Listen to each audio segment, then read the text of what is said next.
But I'm not scared of being the competition any more than you were when you lined up across from a superior team. Yeah, on paper, they're a better team. Right. They have all the assets and resources and we don't.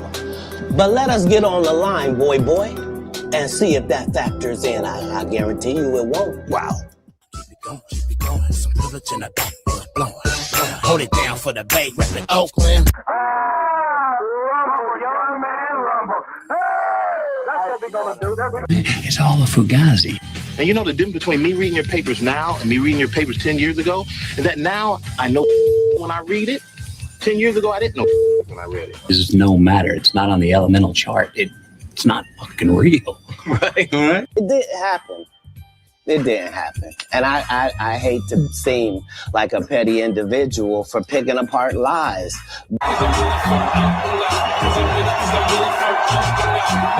Carrying a school bag on stage. What are you doing with a school bag on stage? You can't even read.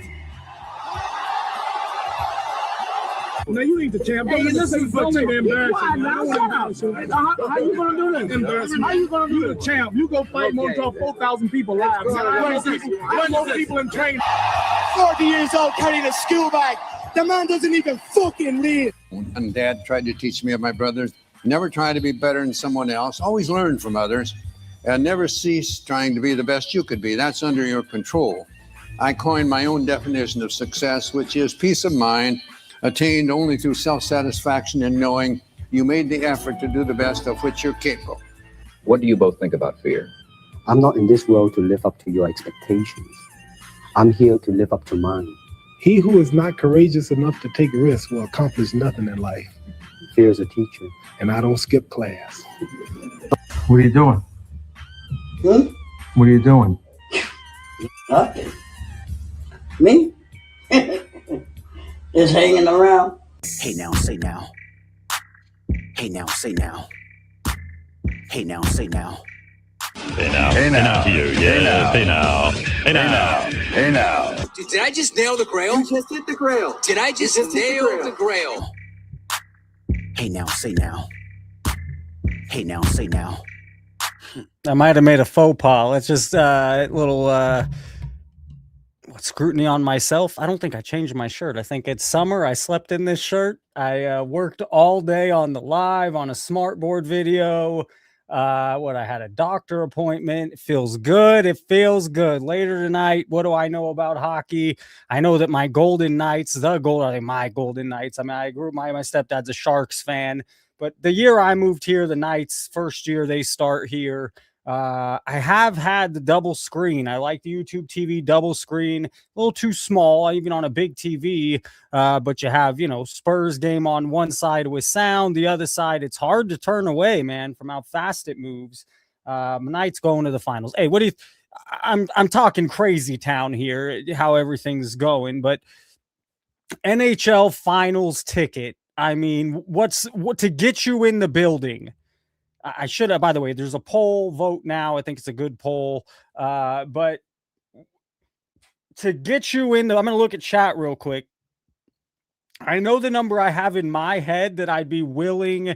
I'm probably moving from Vegas after summer. I'm going to miss Summer League. I've gone to Summer League every year. Love NBA Summer League. Highly recommend NBA Summer League. For the price of, I don't know, it's gone up over the years, but what, $80? You can sit wherever you want. So you want to get a seat early in the one gym, the main gym. And you want to go on one of the first nights where it's the big players, because then they eventually sit them or rest. But you get 8 games. I mean, 4 games in each gym. Obviously, you can't watch both. Maybe you move back. The better gym is the smaller gym. It's literally like a high school gym. I saw Jalen Duren right there. Huge. I mean, just balled out. He cost himself so much money this postseason. So I'm going to miss Summer League, but I wouldn't mind going to the finals. I don't see any, I guess, I don't know, I'd be willing to spend maybe $300-400. I'm assuming that does not get you in the building. What's up, Gorilla Farmer, Tim, Orlando, Wizards of the Woods? If I don't get started, I'll never. I have a ton of stuff to ask. I don't want to butcher his last name, Jason Mashara, I believe. And the thing is, man, he's willing to. I've heard him, he's willing. So, and another interesting thing, I mean, they didn't ask for questions beforehand. They didn't ask for any of that kind of stuff, which you might expect, or you hear from other industry corporations. So is grading a joke? We'll get into that. We talked about it a little yesterday. We all know, I believe Digger, he knows, he feels it's a joke, beyond a joke, maybe even a little manipulated. Rudy, Alpha Investments, now heavily questioning numbers and what he sees. I want to, me and a buddy of the channel, a viewer of the channel, we're going back and forth with this argument. And he wants to say a lot of, I'm not saying he's not right about momentum, the timing, the last year, if that's where we've been, or you've been in, yeah, it's created some wealth, this crazy price increase over the past year. But we're having this argument where he's saying it's new smart money and they're going to the right cards. And not just that, they're going to the goats, as he puts it. And I think it's highly manipulated on all angles. And it's funny because, I watched the Jason Mashara interview with Collect earlier today to get some intel. And man, he was openly saying the same shit I say, so I can't wait to have this guy on. And I we're going to go right for it. If he was willing to talk about it 6 months ago there, I don't understand why he wouldn't be willing here. So viewers sent in questions. We got some more softballs. We're going to go for it. Kevin O'Leary can't stop. I wanted to play this video about a week ago. Didn't get to it. The Jaxon Dart thing, I'm so over politics, and it just creates more division than does any good at this point. That's a damn well said. Yeah, I mean, it just creates a lot of division, more than the good it seems to be doing. So, however, he's the leader of the locker room. Abdul Carter, his teammate, is the best young player, the top defensive end over there. He had a problem, and so now you have this issue. By the way, me and SCV make a bet. We shot on Saturday. On Monday it'll come out, and we made a bet. You could tune in on Monday for that. It revolves around Giants. He has a team he thinks is going to produce well, and they have the same over under. So we just say, okay, I don't know what we're betting, lunch, something, a cigar. Anyways, so we'll get into a little bit more of that tonight. 6 o'clock, top of the hour, 9 o'clock East Coast time. So yesterday, I'm gonna say it's Jim's Hole. I could be wrong, and if that's his actual username. He sent a box, and it was a box in a box. So I read the letter yesterday, and the letter alone, man, I mean, yeah, touching. I mean, that's just, and that's, it's just, yeah. And that's I'll say something about teaching 5th grade is that they move on to middle school. I mean, you build a bond with these people. I know they're kids, but I mean, you're teaching, it's good vibe, and then, you never see them again. So it's a little sad. So what did he send me? He sent a few things. I have a few of these cards already, and they'll just go into the collection. He said these were doubles. But that's a Wilt Chamberlain, Nate Thurman, and Dave Cowens rebound leader. And then on the other end, we have a 92 Scottie Pippen. So thank you, sir. He sent a couple more. I don't have this one. I have the other two. This is brand new. And I actually like this a lot. It's the Topps gold. So I don't know if you make out the gold. Camera is actually picking up cards, probably the best it has ever on the channel. A new camera, by the way, about a month ago. So no, I like that one. Harold Miner guarded by Jordan, the rookie card. Everyone thought, imagine Harold Miner today. It's so funny. I was talking about a football quarterback. I can't remember who, but it's like, even like Trent Dilfer, he won a Super Bowl that year. It doesn't mean his cards would, deserve to go crazy, or Joe Flacco, or anyways, a Magic. These are all really clean looking, by the way. Not that I'm sending them into grade, but very good eye appeal. Apparently I don't need them to tell me that. I probably have 7 of these, so we'll make it 8. This is the first product I ever opened. Grandfather bought me a box of this stuff. I have the whole set, still have the set. I was 5 or 6 years old. It's 1990 hoops. My guess is I probably didn't open it till I was 6 years old. I don't know. So I don't know, but I still have that stuff. 35 years ago, I opened it. Spud Webb, who I'm short. And so anyone that balls out in pro sports, where size, even in Major League Baseball, size fucking matters. And so when you could ball out, It bugs me. Altuve cheated. It's hilarious. My wife gets mad at me for taking off the shirt. It's so fucking funny. But yeah, whenever a guy hey now, all right, so you know how it is. If you know, you know. Of course, you know. He crushed the little saying, in my opinion. Two Robert Ory rookie cards, a pack. This one I'll probably give away in a member bundle, which we do next week. Normally I do that video live tomorrow, but I'm traveling, gonna go visit friends, family, or his family. It'll be a really nice trip. So I get back Sunday, got a pack of cards. Part 2, which I got really good feedback from a lot of you on that top 100 list, coming out Friday. I'm gonna shoot it today before I leave, and then I'll put it out either tomorrow or Friday. I'm gonna, do I need to say this? I want to test maybe because the lives, it makes it weird how many videos I put out a week. So, but just it's limited right now. So maybe Thursday, Saturday. I don't fucking know. Anyways, thank you, bro. And then really the letter. Oh, this is the card in the nice bird magic. You know how I feel about that. The Grail card, 1980, maybe probably the best NBA card all time. I want the triple auto. It's a bit pricey. I'd probably have to shell out $4 or $5 grand. It's probably not where I'm at right now. But I love it. He also sent, which I'll try to read over the summer. Now, a summer reading, a Wilt Chamberlain book, a view from above. You know the story. Wilt spit on a guy's hand. Regular size dude. Hey, how's the weather up there? Hey, let me hold out your hand. It's raining. It's fucking. And then this is the real one. I mean, the dude. Number one, the letter was just very awesome. And number 2, you remembered my brother's a Packer fan. I can't imagine that's come up very often over the months. This is a Super Bowl hat. It's beautiful. He said he wore it once, wish he kept it in the bag. He still has the tags in the box. So I'm going to give that to my brother. I'll see him next month at a family get together.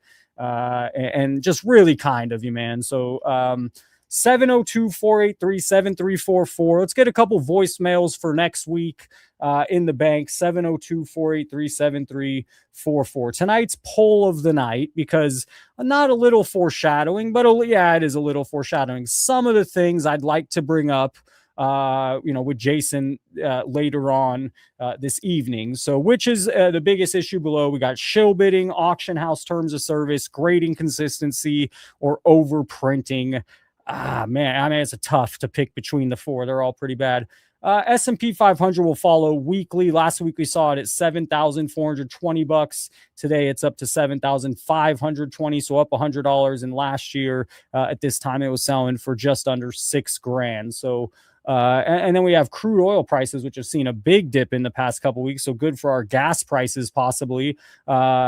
Last week we were at $97, and today we're sitting at $78.50, and last year just at $60. So we're getting back to normal prices, what it looked like last year. Tomorrow, first time in a while, not competing with an NBA playoff game. Tomorrow we have Thunder versus Spurs, Game 6. Wemby has to be more aggressive, take more shots. Ever since they put Hartenstein on him, it really changed the trajectory of the series and what Wemby can do. But yeah, he has to take more shots. I mean, even if they don't go in, you're going to win and die by the guy, and he's got to put up more shots.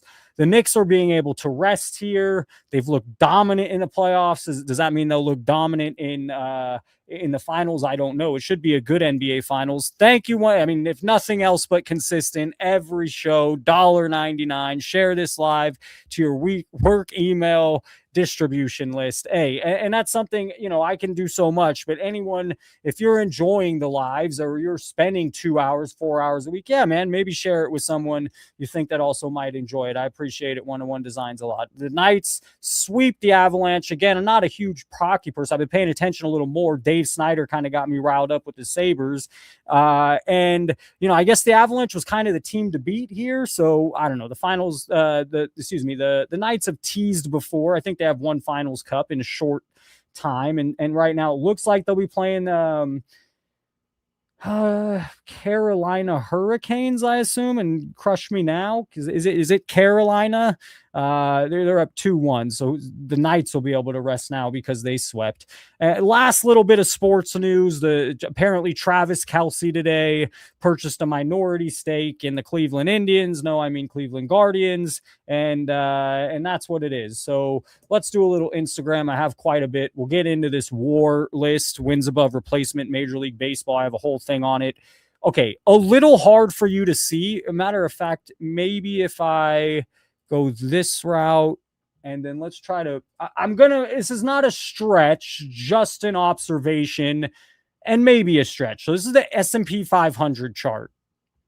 And I just want you to look at it for a second yourself. Let me move the cursor there. Where is the longest dip in this whole chart? You know, it dipped for the longest amount of time. You could argue here, the 07 to 09 period. That's a pretty wild dip. And then, you know, the other one you'd see is right here in 2021, where it went from, I don't know, peaking at 4,800, 4,900 over it looks like about 4,700. Okay. And then you just have this big fall down to under $3,500. Well, it's not a stretch. It's just an observation. That is the same time period. And this might've happened anyway with cards, everyone getting back to real life, but it's the same time period you saw the last dip in cards, that big crash from the boom. And now some of these cards, not all of them, are getting back to those COVID-like prices. And I just want to point some out. So you have this huge dip, and then it goes up, it goes up, it goes up, and then a little dip. And then at the bottom of this dip is when you start to see card prices go back up. Could have nothing to do with this, could have all to do with the strategy, calculation, new products, new innovation. But, you know, I just want to point, the last time you saw a big long dip, and arguably one of the biggest dips in this whole chart that goes back to 1990, and that's about the time you saw cards just go down. So is there going to be a correlation? None of us know. And I think we're all curious, no matter what side you fall on. It's a curious thing. So I'm going to get upset for a minute. Give me 30 seconds to have my little rant. Yesterday, I see Josh Jacobs gets arrested. My mind immediately goes Raiders and fucking A and blah, blah. Then I have to be called back to reality. It's Genty. And okay, great. And then about 5 minutes later, and I didn't remember to share this yesterday, TKO, who's kind of ruined WWE, who doesn't know what they're doing with UFC. They're just corporate America. Ari Emanuel and President Mark Shapiro are buying personal ownership stakes in my fucking Las Vegas Raiders. You know, the Raiders better do good. That's all I'm at this point. I've been a Raider fan since my early childhood, since they're the LA Raiders. I was born in LA. I moved to the Bay. They go to the Bay. I missed my winter formal to go to the Raiders Jets playoffs game. We saw in Mount Davis. It was fucking awesome. Charlie Gardner had a big game. We won. Never won the Super Bowl. We haven't been good since. I mean, just trash for 23 years since. Now I have to deal with Brady, who's the tuck rule, and now he's in cards, and now he owns my Raiders, and now he's got Mendoza in cards, and now Ari Emanuel's getting into my Raiders. You know, just I'm a season ticket, or I'm a lifelong Raider, guys. This doesn't make me happy. So anyways, all right. This is about how I feel right here, and this is recent news as of yesterday, I believe, and this doesn't happen ever. Oh my God.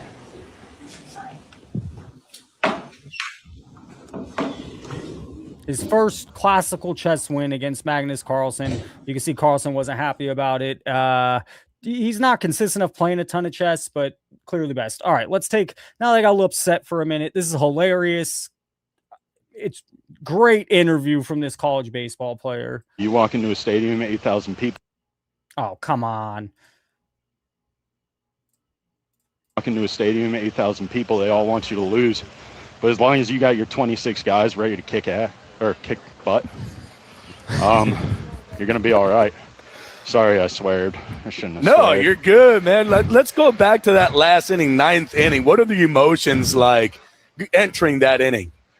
Well, emotions are go in, win. I heard a fan offer free Dippin' Dots if I blew it, which the price of Dippin' Dots with inflation is just unreal. So for a brief moment, I was like, damn, Dippin' Dots sound good. But also, I thought in the back of my head, we win today, we win tomorrow, or tonight. We're going to be here another day. That's more per diem. So that means I can buy my own Dippin' Dots and be a winner. So it's like, and be a winner. Kenny Effin, where are you?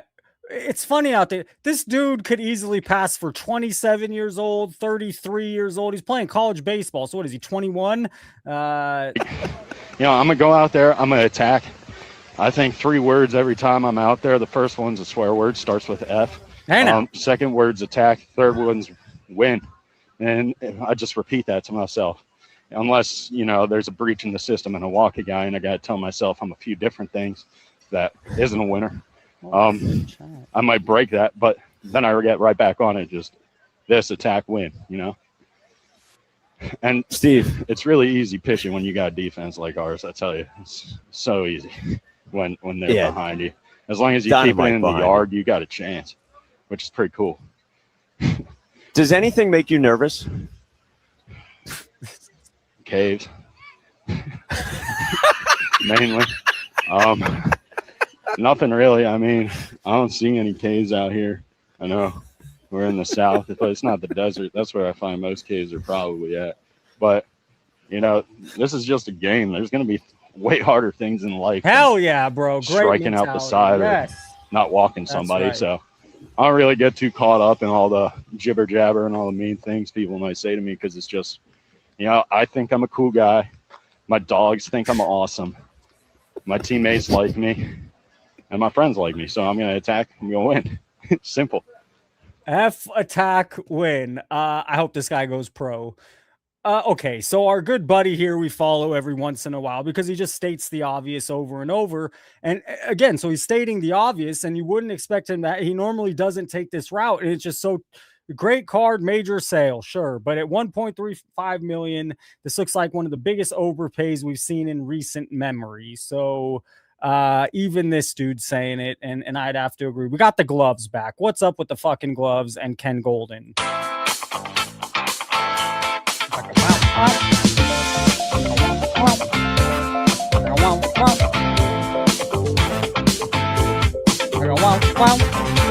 All right, it's groovy. Hey, they're paying somebody. They're paying somebody well that knows what they're doing. Oh my gosh.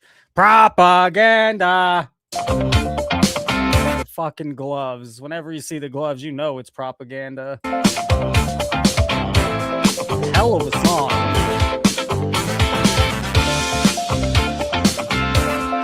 Come on, that song. All right, our boy Blue Red, the next about 3 minutes goes out to our guy. You've won everyone over.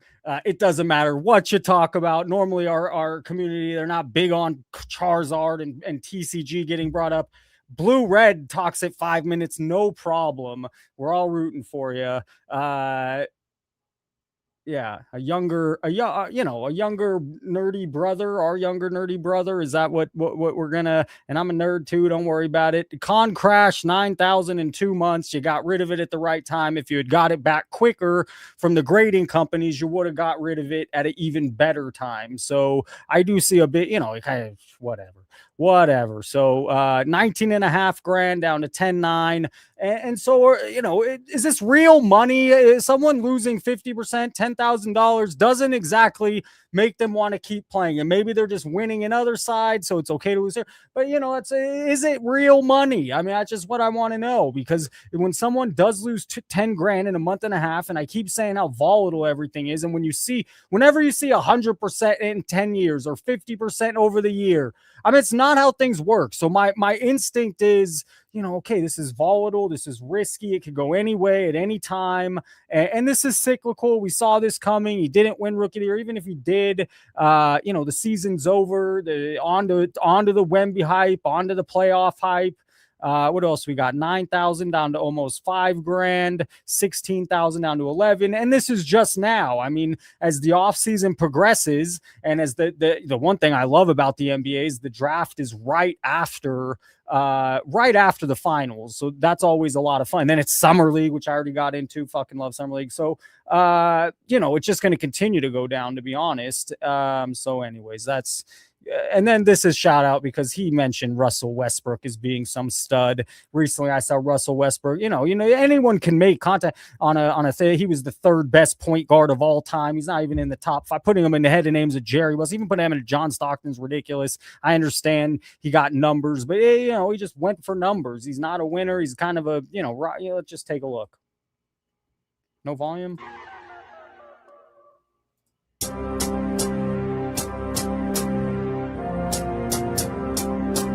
Russ's brain needs to be studied. I mean, bro, if they don't travel there. Blue Red. This is shout out to my guy, Blue Red, our guy. Russ is not the answer. As soon as I saw the Lakers get him, desperate, not winning. Same how I feel about Harden. All right. I think the point is proven. You know what else? This is, just nothing is following logic. It's all hype, craze, fad, FOMO. Because, this Pikachu has 46,000 just in a 10. Just in a 10. And it just keeps climbing in price. At the end of the day, when the hype, the FOMO, the little craze, pop count will matter. That card is awesome, by the way. It's differentiated from all the other Pokemon. It stands out. I need to burp. There's a really cool promo card, Japanese, of Mario and Luigi Pikachu. Stands out, very limited, and will always hold a high price because it's very limited and it's a really neat. It stands out more than just a Pokemon collector. Some people love Pokemon art. It's not for me. I like the One Piece art style better. But this card is not the average Pokemon art. Really cool. But 46,000 and a 10, it shows you it's just proof that craziness is going on. This is not Otani's only rookie card. And the people that are spending real money aren't going for this one. They're going for a better one or one more rare. There's 15,000 and 10 is just as pitching in one set. So pop counts don't seem to matter at the moment. Let me try one thing. Let's go back to this way. I think I like the other way. 5 months for this order. Look at this. They have to ship it back out immediately. Beckett is aware of the situation, and hopefully I get this back soon. So someone asked, the infrastructure's not there. Things grew so fast. Companies got a bit greedy, in my opinion.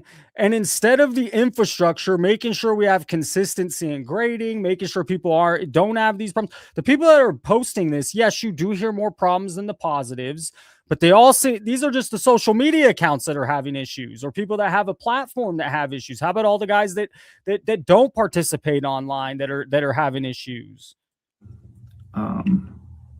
Yeah, this just it sucks. I've never seen this before, but hopefully it's fixed soon. Different video for you guys today. All right. Another one, SGC, also Beckett, also PSA, all owned by the same conglomerate here, just like many things in corporate America these days. Hello, due to the current volume of submissions that our team is processing, we've made the decision to increase our turnaround times to accurately reflect the current processing speeds that SGC is operating under. So when the infrastructure, it shouldn't be this big of turnaround times. It shouldn't be this big of an issue. The infrastructure, and there are some technology, someone argues, okay, the PSA vault makes things so frictionless and they like it. It's good for liquidity, but there's also things that just aren't there. And in terms of servicing these auction houses, again, part of the infrastructure not being the way it should be. And then, I saw this and it just made me realize, as frustrated as I get with all this covering all this stuff, this is imagine. I could only imagine.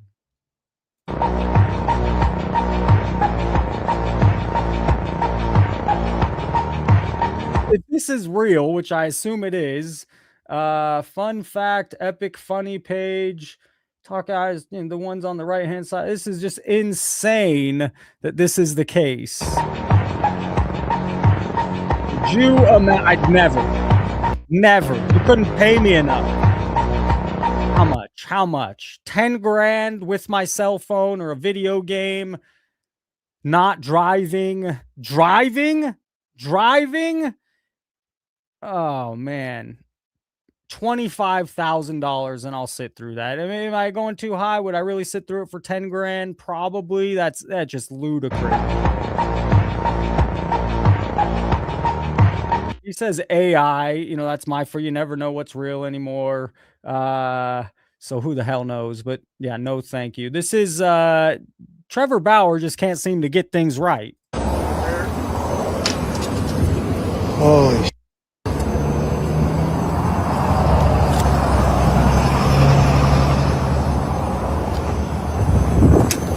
$600,000 McLaren was Chivo. dude, don't move too fast. All right. Well, I'm glad he's all right. Everything's good, healthy, hopefully, and back to pitching, making YouTube videos. This is just incredible. So did I get to... No, let's do this first. All right. So the narrative right now, 90s inserts, some high pop count junk wax cards, the Pikachu with the, the Picasso patches, auto shields, very specific goats. Not every goat. The more I make that 100 car list, the more I realize there's tons of goats out there that are not the ones in the narrative, the ones being pushed, the ones being, and it's far. I think I wrote it next. I have a little thing I want to read, but it's just mind-boggling. So is this just new smart money, which normally the new money is not automatically smart. They have to learn. They know the new money normally goes to boxes and breaks and figuring it out. Or is this a push to increase certain niches within the space? And the Griffey's mind-boggling. So I'm going to lay out the best I can why I think it is smart as people think they are, that they went Griffey and Jordan and they've just crushed. And Jordan's a bit of a different story. He's the most well-marketed athlete ever. Griffey is not Mickey Mantle, where Jordan is Mickey Mantle. And Mickey Mantle's not even the number one baseball player of all time on lists, so he's been also, kind of worshipped or put on a pedestal in the card world. But this is Pujols compared to Griffey. Pujols wins it's not even close. He wins every single category. WAR 83 to 101. Pujols hit over not just 3,000 hits, 3,300 hits. So the narrative media has a lot to do with it. When you have guys going on every week and the people buying and spending money or consuming that media, I'm not going to name names, but many, and it's not an accident. The ones they talked about for years are the ones that have all of a sudden got pushed up. Because again, Albert Pujols is more fresh in our minds. He won 2 World Series compared to none from Griffey. And you can't argue. Griffey's cool. He's got swag. He was the player of the decade in the 90s. But Pujols trumps him on Pujols batted 296 for his career. I mean, batting 284 for Griffey's not too shabby, but 296. 3-time MVP. 3. It doesn't end there. Ricky Henderson played in the same era. Ricky Henderson had swag. Ricky Henderson's cool as fuck. Was he not likable? Was he a bit of a bonehead? But he's the all-time leader, and it's not close in stolen bases. And stolen bases, the last time I checked, are pretty fucking cool. The way he stole bases, and I was born in 85. Henderson's rookie, 80, 81? I didn't see a lot of Henderson's prime. But man, do I respect it, and especially going to a lot of A's games. I mean, Henderson's the man. Now, one thing I'll give Griffey that I love, I highly value in baseball, where many, just look at batting statistics. Yeah, Griffey was a hell of a center fielder, especially in his prime. 10-time Gold Glove winner. But the point is that his cards, which are generally higher pop count, that upper deck card, first of all, Griffey has many rookie cards, and that upper deck card is the highest graded card of all time. Then we look at Bonds. Now, growing up in the Bay, being a Giants/A's fan, I know is sacrilege, but look at the WAR, 162 to 83. I know now the way it's sold is we lived this steroid era. Well, how about in history? How's it going to play out? Because when you look at those fucking numbers, you know, we could sit and talk about why Babe Ruth numbers are the way they are, but we just remember them for what they are as time moves on. Look at this. Number 1 all-time in home runs. 7-time MVP. So you have been brainwashed to think that Griffey is the important player. Oh, he's the nostalgia guy. He's the one we all love. Well, his numbers don't even come close to Bonds, who would be my guy. And something I had a problem with Major League Baseball for the longest time. Now that they changed rules and have a better product, I've moved on, whatever. But my biggest gripe was my whole generation, everyone I grew up watching and loving got blackballed. Major League Baseball loved the fact steroids came out. They loved after the strike that McGuire and Sosa and even Griffey in that race were revitalizing baseball, making it fun for home runs. And then Barry Bonds said, fuck this. These guys aren't as good as me. And look what they're doing. So I'm going to take steroids too. And I'm going to show them. And that's how good he was. And it wasn't just the elite. Randy Velarde and Marvin Bernard also on the Balco list, just surviving in Major League Baseball. So in order to make it from AAA and be on the bench or a fringe starter, you had to be on the juice. And these, I didn't make these. I didn't search for these lists. It just came from a website already curated. You have Bill James in 2003. You have The Athletic in 2020. And you have Baseball Egg in 2024. And you know who's not on any of these top 21 lists? I could have went further down. He wasn't even further down. Ken Griffey fucking Jr. You've been manipulated. You've been brainwashed by society and social media. And it's a powerful thing. Mickey Mantle, by the way, who's the god in sports cards, these two lists, 2024 and 2020, have Willie Mays number 1. They have Babe Ruth number 2 and 3. Barry Bonds on this guy's fucking list is number 3. Not my list. I didn't go looking, searches. What came up, I liked it because I had all 3. It was very nice. 3 different perspectives, 3 different time frames. Oscar Charleston. I got to do some, what's going on? That's not a name commonly heard. Anyways, Griffey nowhere to be found.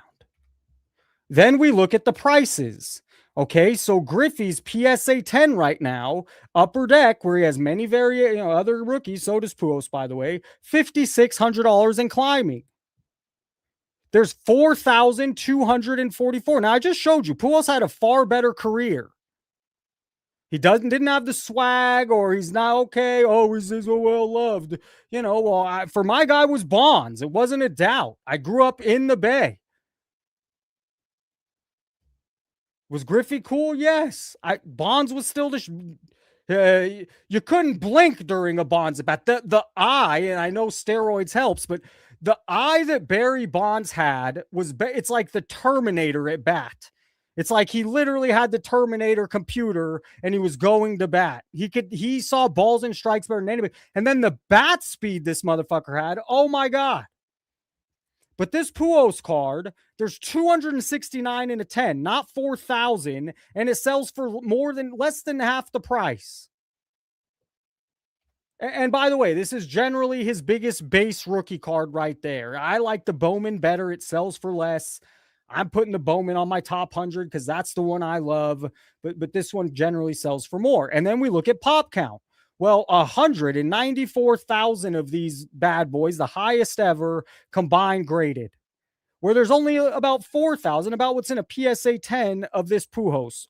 But to educate and to learn and to really want to understand. And that's not what the mass public, the prices are built on anyways. It's what can we sell that's simple? Actually being educated on this stuff and really diving into the logic of it. That's not simple to sell, but selling Griffey and Jordan is a bit different because Jordan is the mantle, and it's even deeper than that. Jordan is the best marketed athlete of all time. Kobe was not too shabby. If you don't have Jordan before, and I know Kobe took a lot of inspiration, Kobe's a god. You go back and watch what Kobe did in some highlights, like, what the fuck? We forget quick. But it was Jordan first, and Jordan, he took him time to win. But the fact that he was 6-0 in those finals, never goes to a game 7, Mamba mentality beforehand, Jordan mentality. So, Jordan's a bit different, but I'll make the argument that Wilt, if we were living in that time frame, people would be just as fascinated with Wilt, but we're not. The 40 and 50-year-olds are all hyped up on Jordan.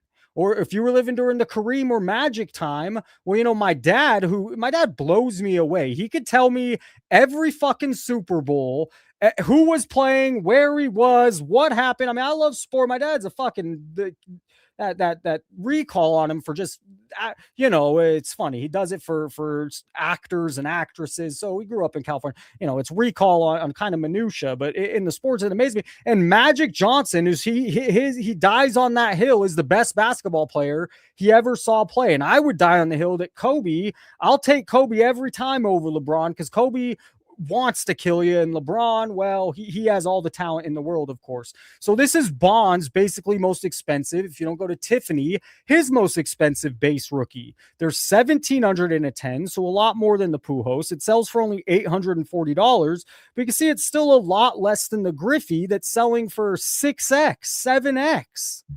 There's no logic to any of it. It's a propaganda over the years. What if all the same media, Griffey, Jordan.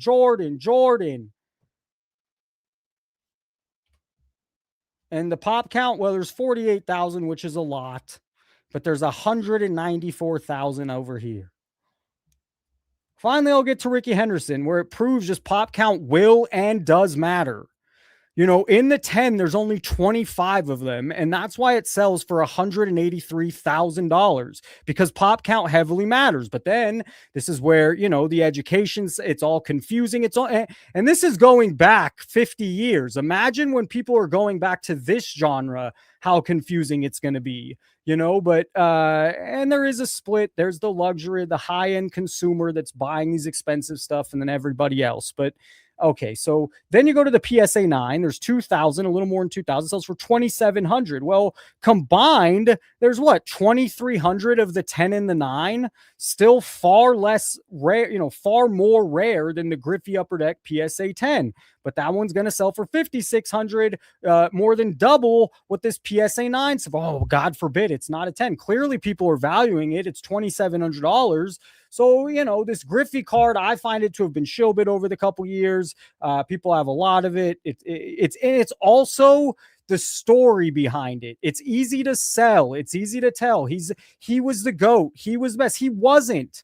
I watched baseball my whole fucking childhood. Barry Bonds happened to be better than Ken. He has more stolen bases. He's part of that stolen base club. He hit more home runs. His numbers dwarf him. He's a 7-time MVP, and we're going to connect him to steroids. And in 30, 40 years, will people connect to that, or just look at those fucking godly numbers and just realize everyone was on steroids and he was still better? And now I'm going to get into the WAR. Because we can look at lists, but let's just get into WAR. And it's like you look at WAR, and a lot of these same names are the top baseball players of all time. So Babe Ruth in the top 3 list, he's number 1. Walter Johnson, Cy Young, Barry Bonds, Willie Mays, Ty Cobb, Hank Aaron, Roger Clemens, Tris Speaker, Honus Wagner. So, and there's my boy Ricky Henderson, 19th. Ted Williams, 14th. Mickey Mantle, okay, I know he's a god in the card world, 21st. In WAR, and we could scroll, and Griffey is down here at 58th with a WAR of 83.8. Chipper Jones, who played in the same era, who won World Series, who was nationally fucking broadcast to all of us. So there's actually should be more Chipper fans, or just as many, because we all watched him play. Brian Cox recently died. That kind of affected a buddy of mine who was a Braves fan. I don't know, he just had a kid, so congrats. But yeah, so I don't know. Chipper, and he's also not connected to the steroids, but his cards aren't doing anything compared to what Griffey is. Why? Because it's not as easy of a story. It's not as easy to push and promote. Griffey's the kid. He had the swag. He had the nice swing, but he's not the best baseball player of all time. And he's not even close. There's others in his generation that were better. There's others in his generation that are not associated with steroids that number wise were better. And so it's just a game. All right. So I think that's my point. How long have we been going? 44 minutes. Hell yes. Wow. All right. I think I could be, it doesn't mean what I say is right, but I lay it out. I lay my thinking out. I try to, it doesn't, billions of dollars are against logic. And it's worked out pretty well for the rest of corporate America. But I'm going to still spit logic. Area 51, 2 days in a row, a year building crude and blow it all on with one Griffey take. Hey, if you look at that chart, it went from a $2,000 card to, an $1,800 card to $5,600. So, hey, let's see what happens with that's not normal for any fucking investment. What did Griffey do over the past decade that the other guys didn't? Why is Griffey's doing that? Go get the Tiffany card. That's the one that matters. And there's 198,000 of those graded. So I know people are skeptical on card auto, but go get the auto version because it makes it far more rare. So it's $5 membership, but some of you, Rhonda brought this to my attention. So it is $5, and I appreciate all the members, and I'll be coming out with the weekly member videos, going over things, nothing crazy. And Rhonda showed me, okay, it's $7. I think Snyder, someone else was mentioning that to me.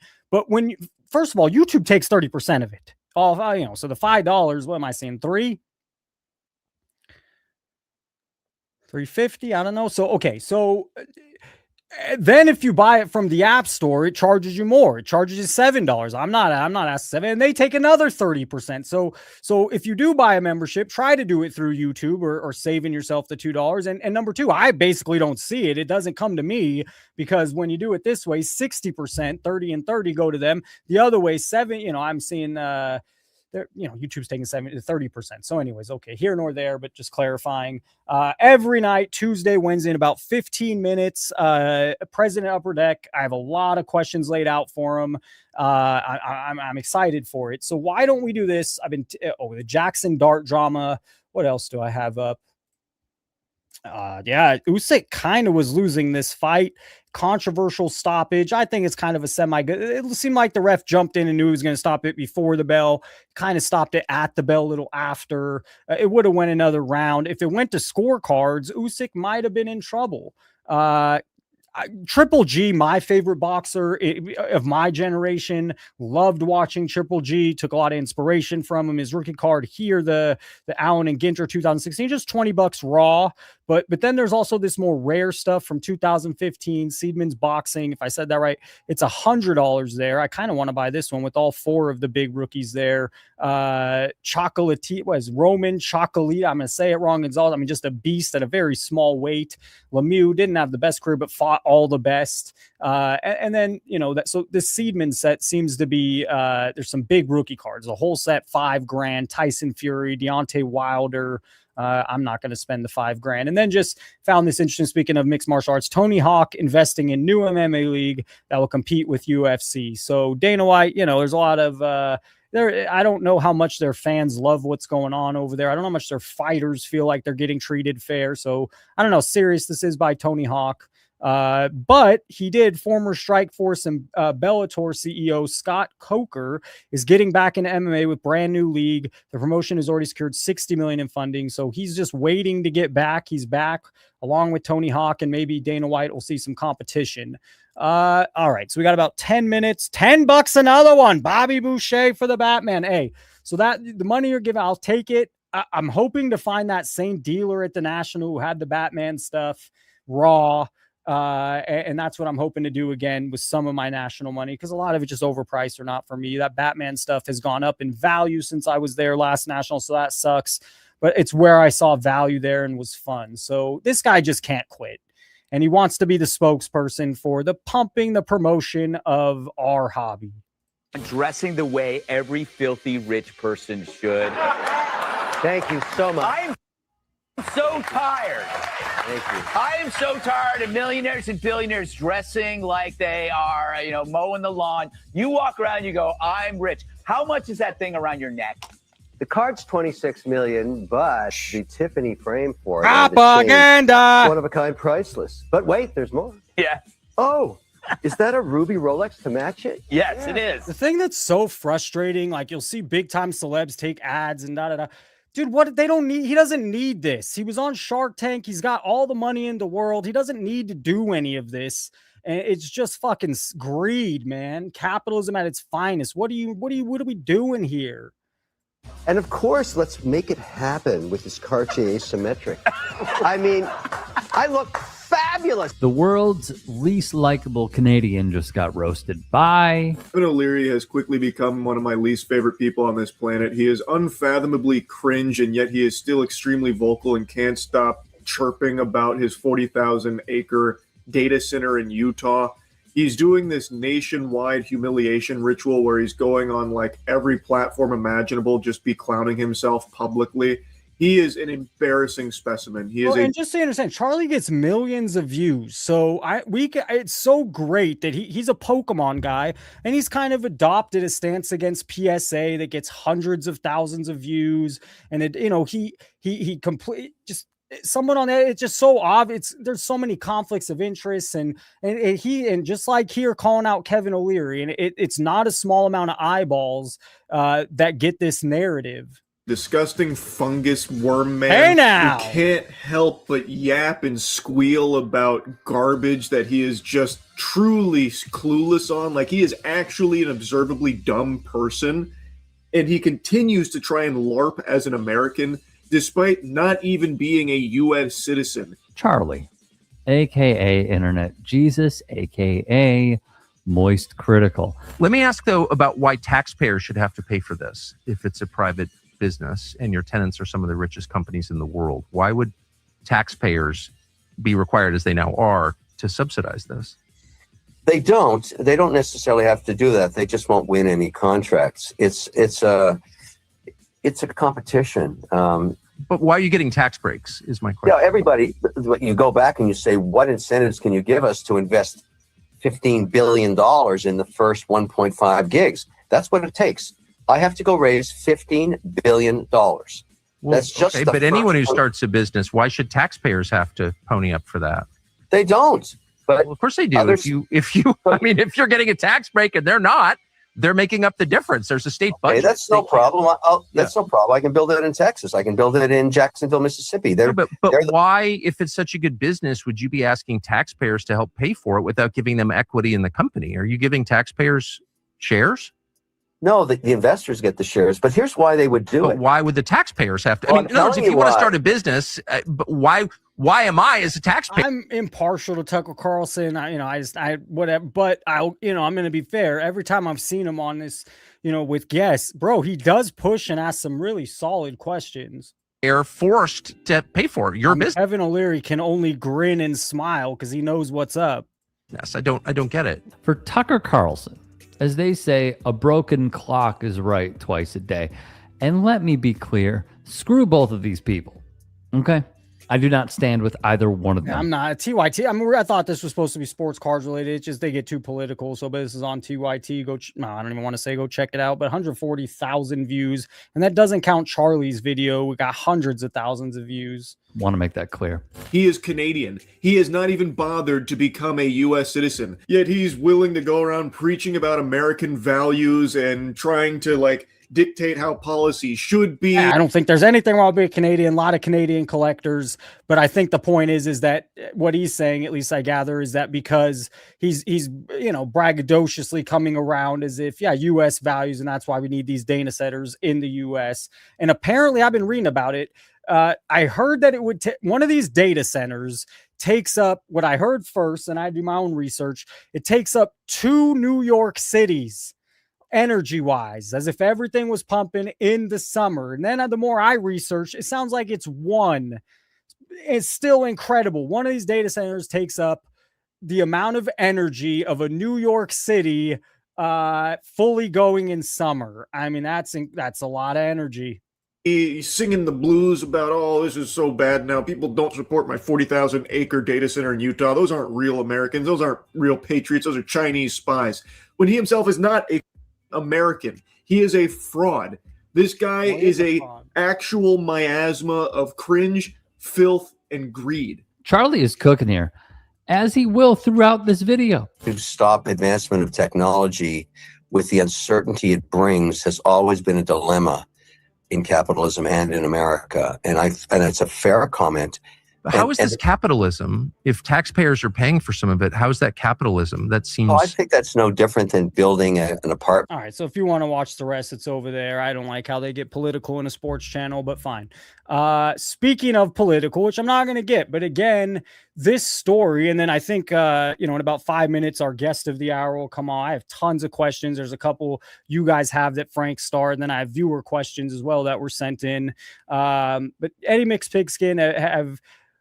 We ever had a player's card market value change based on political affiliation? Now, SCV seems to think that. We just got a voicemail. SCV seems to think that. Look out for that Monday.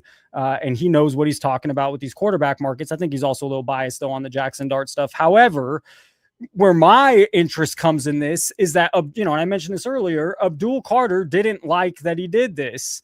He's the Abdul Carter fires back, and, he's the star defensive young player for the Giants. So now you have this controversy already going. I think there's a lot of talent in New York on this team. I kind of like what they've done, and this doesn't bear well to go into the season or, OTAs that way. The single best Jaxon card to hit public auction, always over and over. It's the same sales. You'll see the same. I noticed with Golden, everything he does, a once-in-a-lifetime opportunity of a lifetime every week. Well, do opportunities of a lifetime really come by every day and week? It's an opportunity of a lifetime. And you're just going to keep seeing posts of this. You've seen them for the last years. So the single best, apparently it's this one, the Nebula. Oh boy, don't tell Blez. And currently on bid for $60,000. Incredible.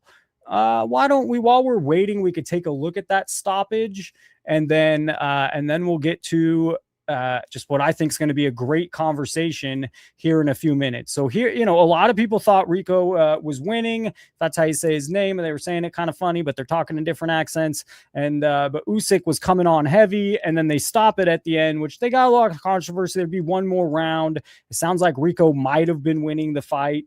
And then we'll get, I just have tons of card things. Matter of fact, we'll skip that click that you just heard is the guest of the hour. And I have a lot of card stuff prepared. So I think I'm going to skip this for now, and we'll move over here.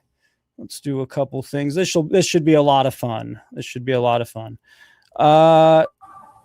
Frank, what's up?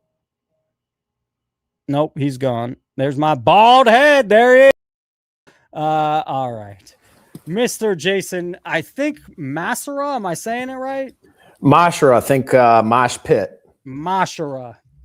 Hey, man, thank you I love the background. Thank you for coming on. Yeah, appreciate the invite. Earlier today, I already had some questions planned, and then earlier today, I listened to you and Darren Ravel on Collect, and I was like, holy, you're willing to at least talk some stuff, and I appreciate that, because you don't hear some of the things you're saying from higher ups or in the people in, so I just appreciate, and I'm going to kind of lean in the beginning to some of those questions, and then we'll move to more softballs, but I figure it'd be more fun just to dive right in. All right, let's do it. So you mentioned 100% yes, that you think the market has some manipulation. And so we haven't talked before, and so give me, some of this you mentioned on there, and I already wrote this before, but we have shill bidding, auction house terms of service, private sales. I find the marketing to be I'm not happy with all-time prices over and over and over, who to buy, breaks, PSA numbers, and sometimes I feel like I'm screaming the obvious, but corporate America takes over, and that's why it's refreshing hearing what you're saying. So my question to you is, I find shill bidding to be a huge problem and a large reason we see certain cards continue to go up. So how big of a problem do you think shill bidding is? And do you see it being done on the small end, the high end? I say it all the time. People send it to me all the time. And you're one of the only people I really heard talking about it. Yeah, look, it's a huge issue. The problem is I don't think anybody has a real good fix for it when it comes to the auctions. You know, one of the things I've said is the best place to feel safe that you're not getting shilled is in the fixed price marketplaces like the ComCs, the authorities. But every auction has manipulation. I mean, I see it on eBay all the time, even on very inexpensive cards are getting shill bid up largely by the person that posted it. Consignment services are shilling stuff all the time to make sure that they achieve good prices for their consumers. The auction houses are doing it. And look, I think the manufacturers in some cases are encouraging some shill bidding to make sure that cards hit certain levels as well. So it's prevalent from a dollar card all the way up. There's no doubt about it. It's pretty obvious. You know, and again, sometimes I feel like I'm banging my head against my wall. I'm crazy. So, or conspiracy tinfoil hat. So it's just refreshing hearing someone, you know, that's doing this for a living every day for 20 years, kind of echo some of the same things. So let's put the screen back on. My next question to you would kind of go off this. So the issue I see is that, you know, there's all the incentive in the world to do it right now, and there's just almost no consequence. So, I mean, what can be done? Is there anything you've thought of, heard brought to you that can fix something or at least curb the issue of, you know, shill bidding? Look, I love that eBay instituted this automatic payment function that sellers can select. I think that actually eliminates some of the shill bidding because all of a sudden it's hard to claw back if you've already paid for it. It's going to encourage you not to, you know, bid on your own item or have your best friend bid on an item for you, things of that nature. I don't think it eliminates it completely, but I think it gets rid of the incentive to shill bid because you can shill bid if you accidentally win it. You can ask to get out. I mean, we've all seen these ridiculous excuses of my dog bid on it, or, you know, my son took my credit card or whatever, like all these, you know, favorite. I was drunk. Yeah. I mean, you see it. I think the automatic payment really helps eliminate a good portion of that. But look, the auction houses are not incentivized, to your point, to get rid of it. In fact, some of them reside in places that allow them to essentially get shill bid or have this automatic reserve or some of this funky stuff that I know Jeremy Lee has detailed in his book. They're in places where they automatically can add or basically perpetuate that shill bid. And there is no incentive for them because it gets them higher commission prices. It gets the seller higher prices as long as it becomes a legitimate sale. It's a hard issue. It is. And it's very hard to stop, but it's so prevalent and like really changing, you know, driving some of what we see. And so you mentioned auction house terms in that, you know, I didn't want to, I was so glad I watched that because you're just so willing to talk about certain things that I might be taboo for others to talk about. So have you seen any change, or is there something good to report in some of these, you know, terms of service with the auction house? Because it's crazy. You know, Alt comes out and says, yeah, we don't care if you know, win your own card. I mean, so clearly, you know, that just builds a culture over there a little bit. So I don't know, is there anything positive or good that you've seen that helps this problem?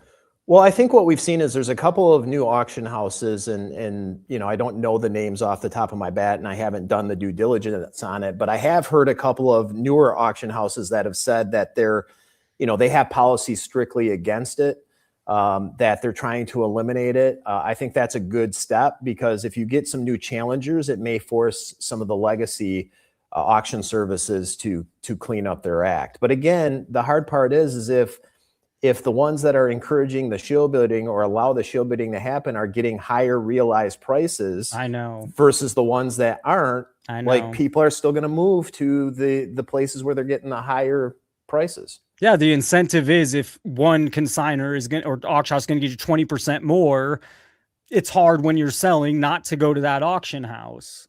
Well, and look, I think, you know, one of the biggest, I would say, issues in the room that nobody wants to talk about is one of the auction houses is owned by a manufacturer that, again, only has incentive to make sure that their stuff sells for high prices, right? There is such an inherent conflict of interest that is a big issue here. Yes, sir. And nobody seems to talk about it.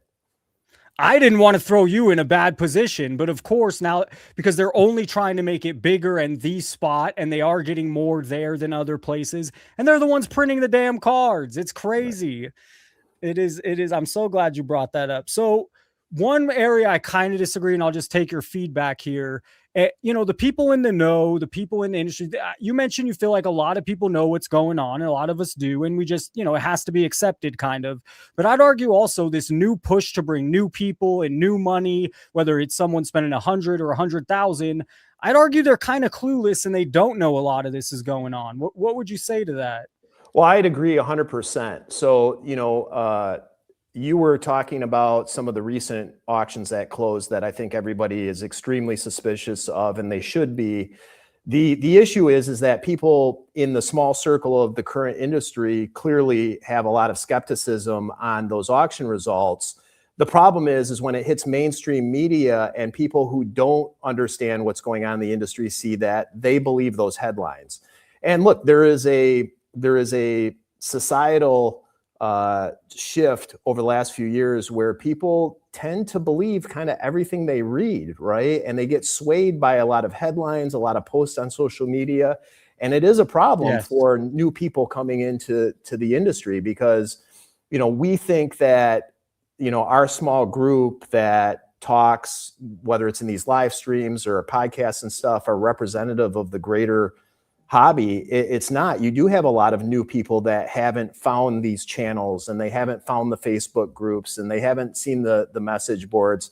And in some ways, I kind of appreciate that because they haven't been jaded by all of us that have been in the industry a long time. But at the same time, they're in a danger zone for sure. Yeah, I just appreciate this is going to be a fun conversation. So my next one gets a little wordy, but I'm going to go for it. So basically the premise is how much new quote unquote smart money moving into some of these goats and how much of a manipulated market. So I was having a conversation with a viewer / friend of the show, and we got into a long conversation that, he argues it's just new smart money moving to the right cards, the goats. And I argue that a lot of it is, like you mentioned, the social media cannot be discredited. I call it propaganda because propaganda works where they just beat you with it every day until you kind of accept it. But Magic, Kareem, Jim Brown, Bonds, Henderson, they're all legends and goats as well, but the money's not all funneling there. So some of it is all this new money, and then some of it's also, I just find to be pretty manipulated. Yeah, I think you're seeing both. And I think it's hard for people to distinguish.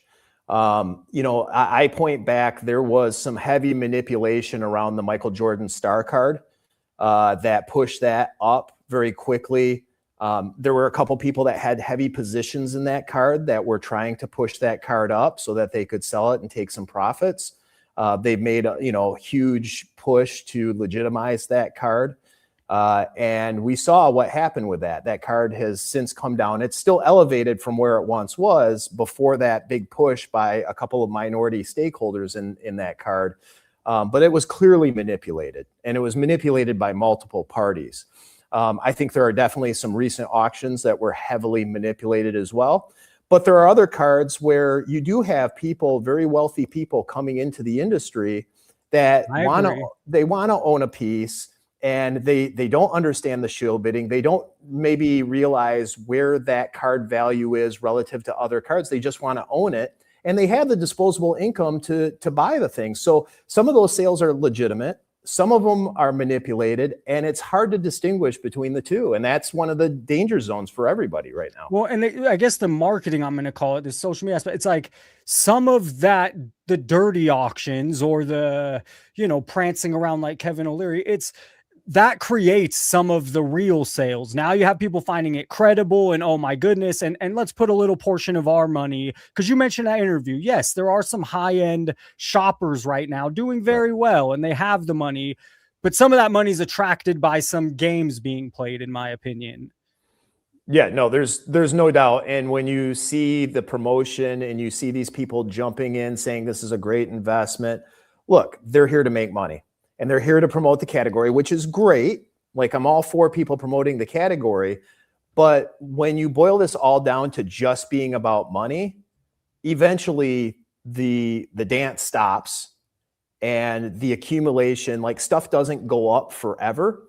And I know there are certain executives in this industry who are preaching that this is going to go up for the sustainable future. That's not reality. Every market cycles at some point. The question is I think, where is the floor? And I think the floor is much higher than it was before. That's but hard there to is going argue. to, there's going to be a cycle here at some point. This isn't going to go straight up for the rest of our lives. I mean, I'm going to get a little cynical, but it's if I find the manipulation's going, there's no consequence to stop the manipulation from it continuing to happen. Now there's outside effects, there's real world effects that will play, but there's all the incentive in the world to keep it going and going. Well, look, I think that's true outside. I mean, look, again, we're focused on our industry, but look what's going on in the world at large. There is a lot of manipulation that happens in the stock market, in Bitcoin, art market. You saw what's happened in watches and things of that nature. Like, look, this happens in any market, whether it's regulated or unregulated, like this manipulation. I mean, if you watch what's going on with Kelshi and Polymarket right now, oh my God. I know. Right. So it's the way society is actually working as a whole right now, which is tough. Again, we're focused on our industry. But it's society as a whole. Like there's a lot of market manipulation going on everywhere. No, and it's very subtle. So yesterday we watched a video called TikTok Ruined Hobbies. And one of the hobbies in there, of course, cards, but one of them is journaling.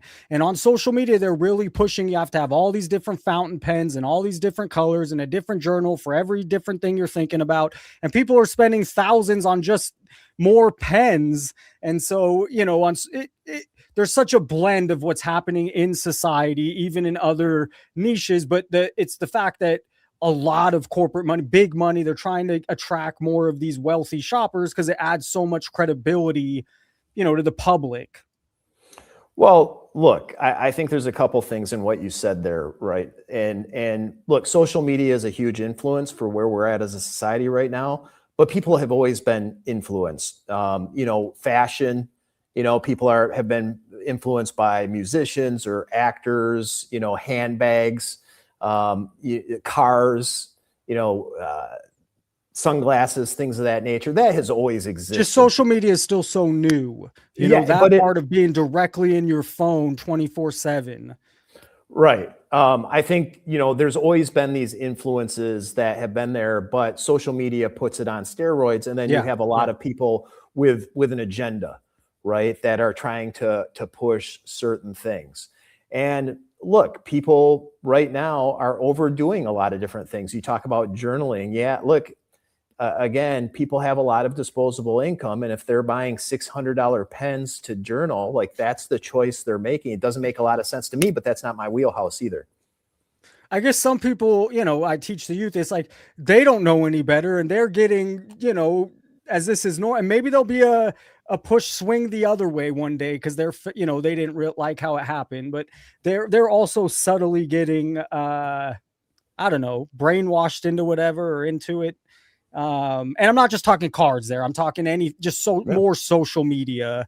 So I have a few more tougher questions, but I want to take the break off for a minute. So, the hockey, I don't follow hockey that much. It's not one of my strong sports or what I collect, but I definitely have hockey viewers. And I asked several of them, and bro, they're all pretty pleased with Upper Deck and how, what's going on. And this is in a time where now I'm going to ask Overprint later, and it's not as bad as some of the other companies. But so why do you think, your, demographic, the people purchasing your product, or overall in a critical time, still pretty pleased with Upper Deck?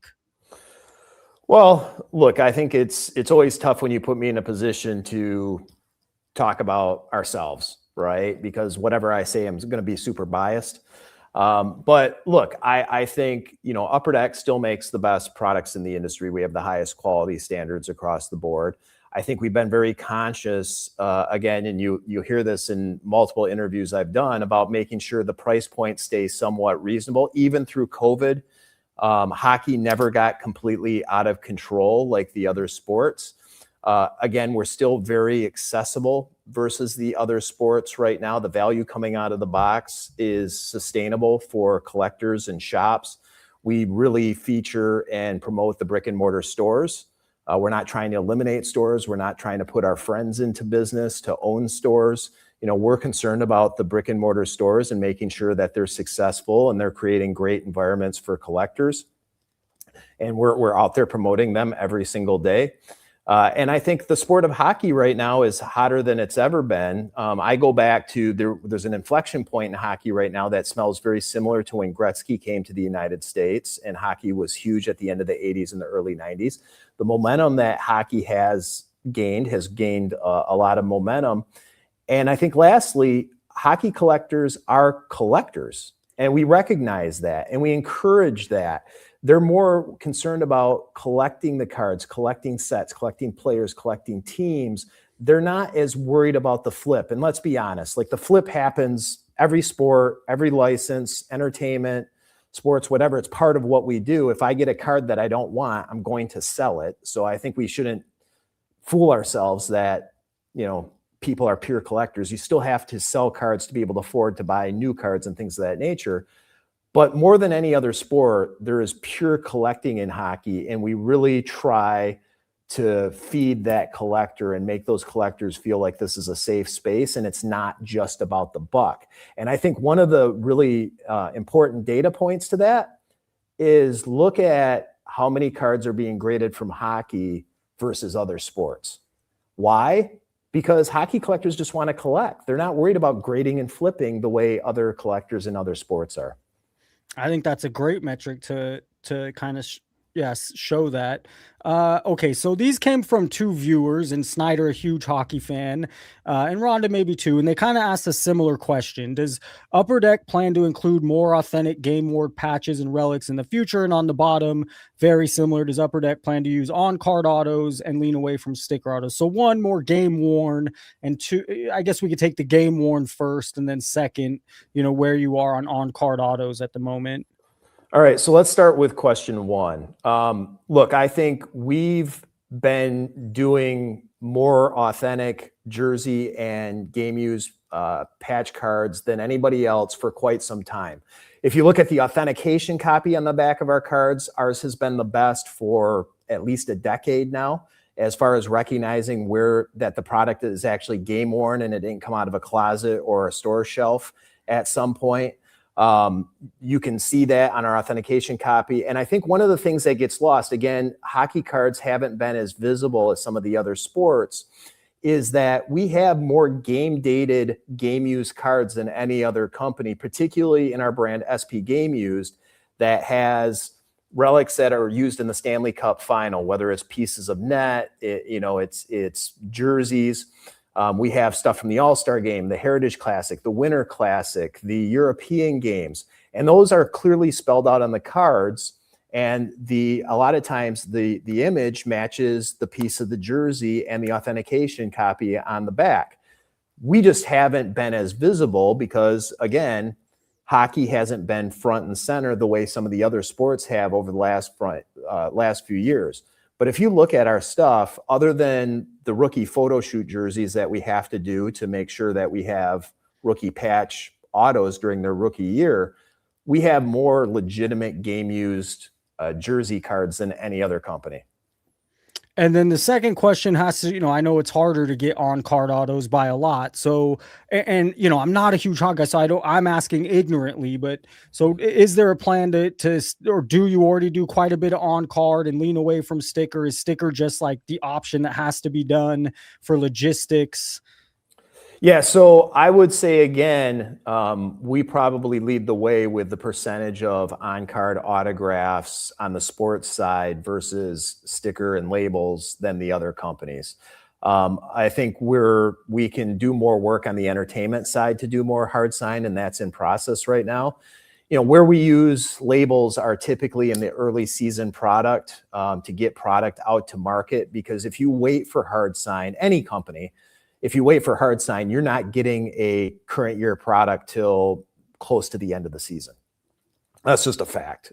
Because if you're waiting for the new rosters and new photos, you're printing those cards, you're sending them out to the athlete to sign, getting them back, you're not going to have anything in season. And that's a problem because people want to buy when everybody's playing. So typically the sticker and the label products you'll see are early season, I would say mid-season, and then we transition over to heavy hard sign product. But even the early stuff, you'll see even a product that is largely labels has some hard sign element to it. Again, we got to get you to dive a little more into the hockey stuff, and we'll talk about some AEW stuff as well. We need to make the switch over. But Mankind just signed over there. Yeah. But again, I think that's part of the satisfaction that hockey collectors have, if they have some kind of view of what's going on with other sports, is they see how much hard sign content we're putting out on a yearly basis. I'm going to ask an ignorant question, but I think this is how it is for Upper Deck and hockey right now, is that over the years, you have this Young Guns rookie card, and that's kind of the card where I find a huge problem with football, baseball, basketball. Basketball had it a little with Panini Prism that started to fade, and now obviously that's gone, but it's amazing, and correct me if I'm wrong, where it seems like, yes, there is the one, this is the rookie card of that guy that everyone kind of accepts.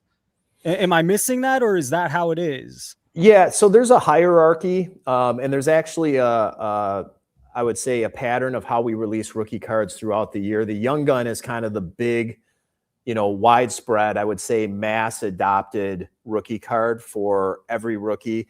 It's beautiful because it has a 35-year history through the history of hockey cards now. So, if there's any rookie through the last 35 years, you can probably find a Young Gun of that card. So it's consistent, right? You have that consistency.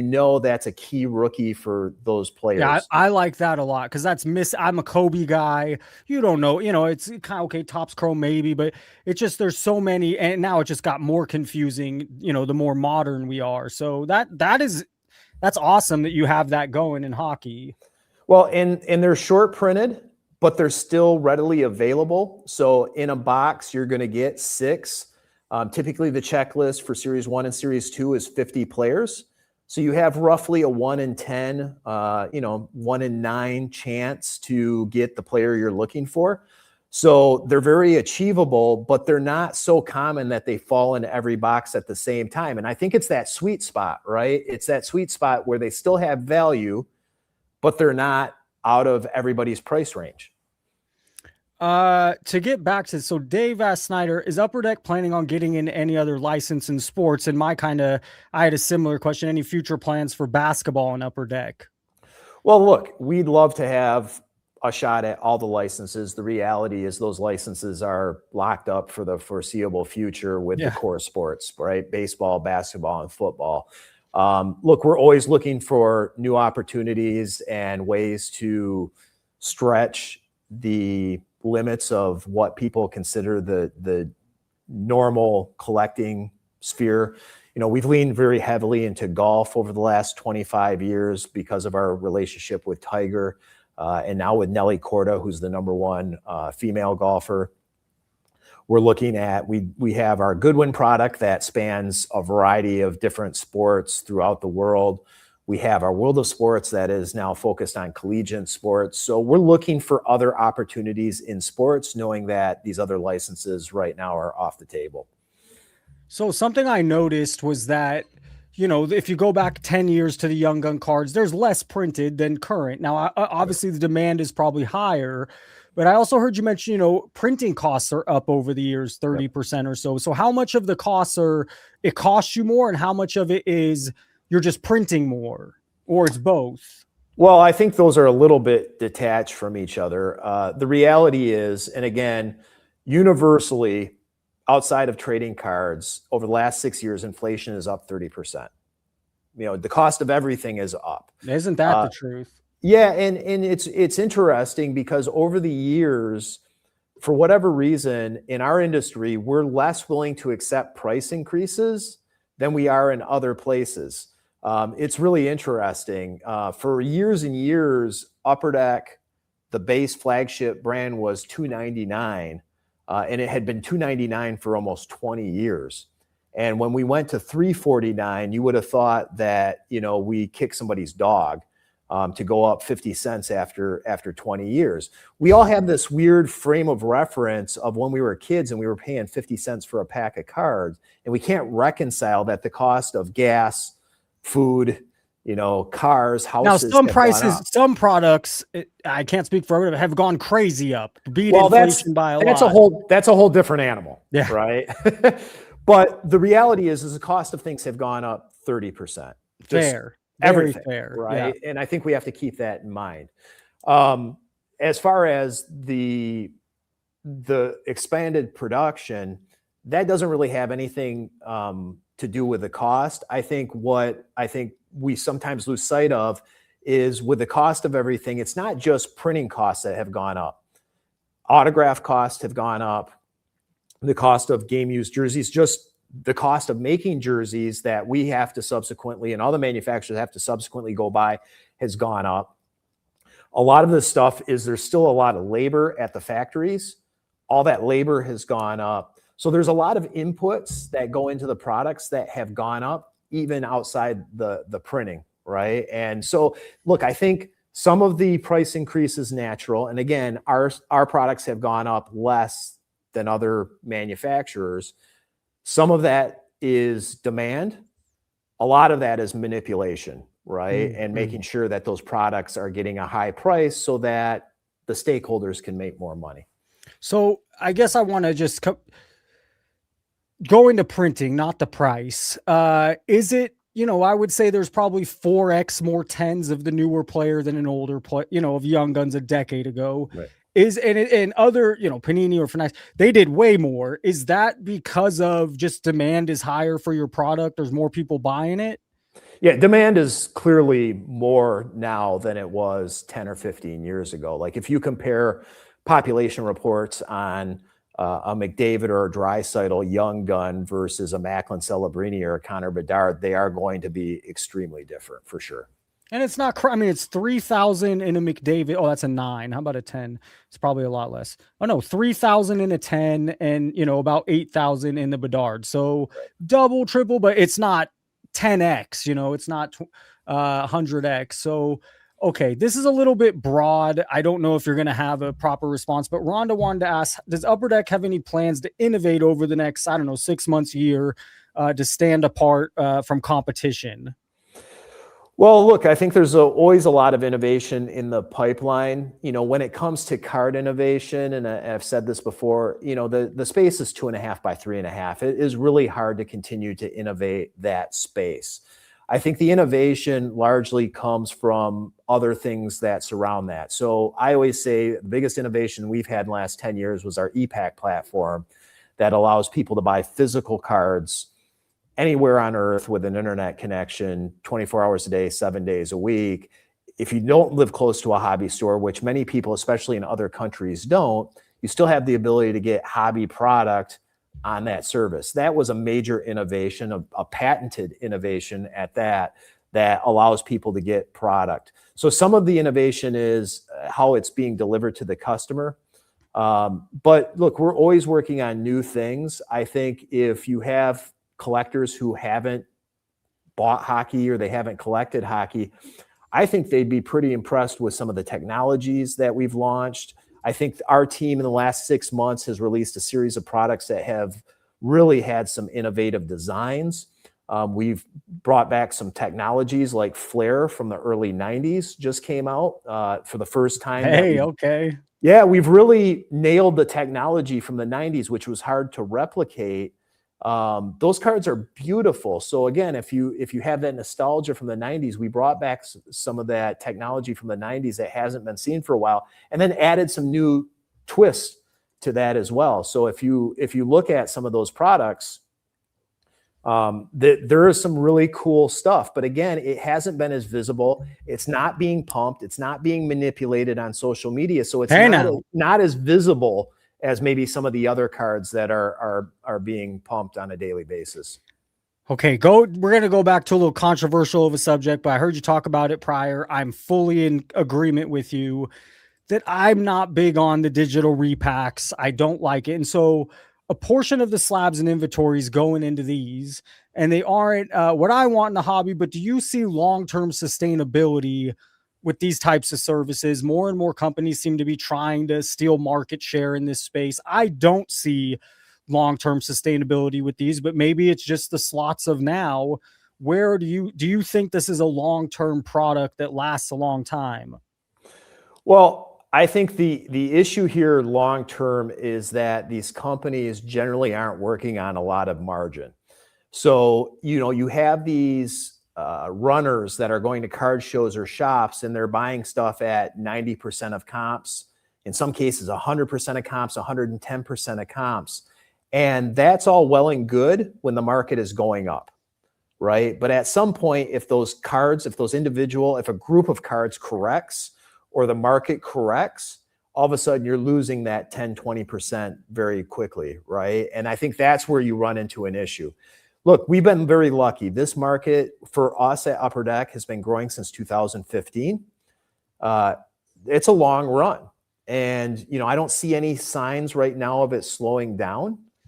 But at some point, if there's a slowdown, I think the repack companies are going to be one of the first ones that are going to have a hard time, because they are working on pretty thin margin. Look, they're selling a ton of repacks, but their margins aren't spectacular.